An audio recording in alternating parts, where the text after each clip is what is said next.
Le mécanicien s'apprêtait à fermer son garage. Dehors, la pluie tombait à verse, une pluie si dense qu'on ne voyait pas à 1 mètre. Au moment où il tirait le rideau métallique, une voiture de luxe s'arrêta devant l'entrée. Le pneu était complètement détruit.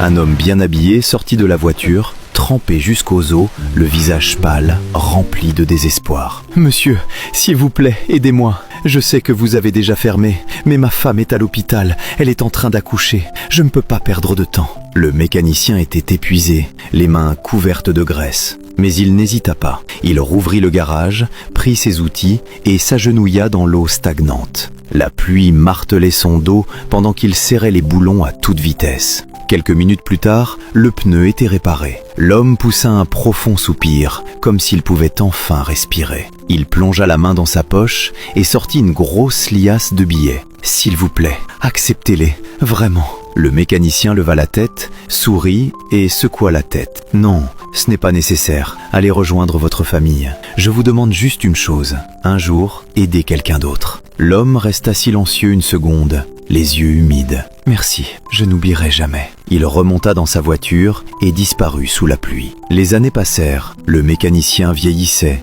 Un jour, son cœur commença à lâcher. Le médecin fut clair, il avait besoin d'une opération coûteuse réalisée par un grand spécialiste. Il n'en avait pas les moyens. Sa fille, effrayée et désemparée, rassembla le peu d'argent qu'elle avait et emmena son père dans le meilleur hôpital de la ville. Elle supplia pour un paiement échelonné, pour n'importe quelle chance. L'opération fut un succès. Quand le mécanicien se réveilla, encore faible, il vit une enveloppe sur la table de chevet. C'était la facture de l'hôpital. Il y jeta un coup d'œil et ses mains se mirent à trembler. Il pensa que cela ruinerait sa famille. Il ouvrit l'enveloppe et resta figé. Montant à payer, 0. En dessous, il y avait un mot écrit à la main. Cette facture a déjà été réglée, il y a de nombreuses années. Par une nuit de pluie, vous avez changé mon pneu sans rien demander en retour. Grâce à vous, je suis arrivé à temps pour voir mon enfant naître. Le chirurgien regarda le mécanicien. Le mécanicien ne dit rien. Il fixa simplement le plafond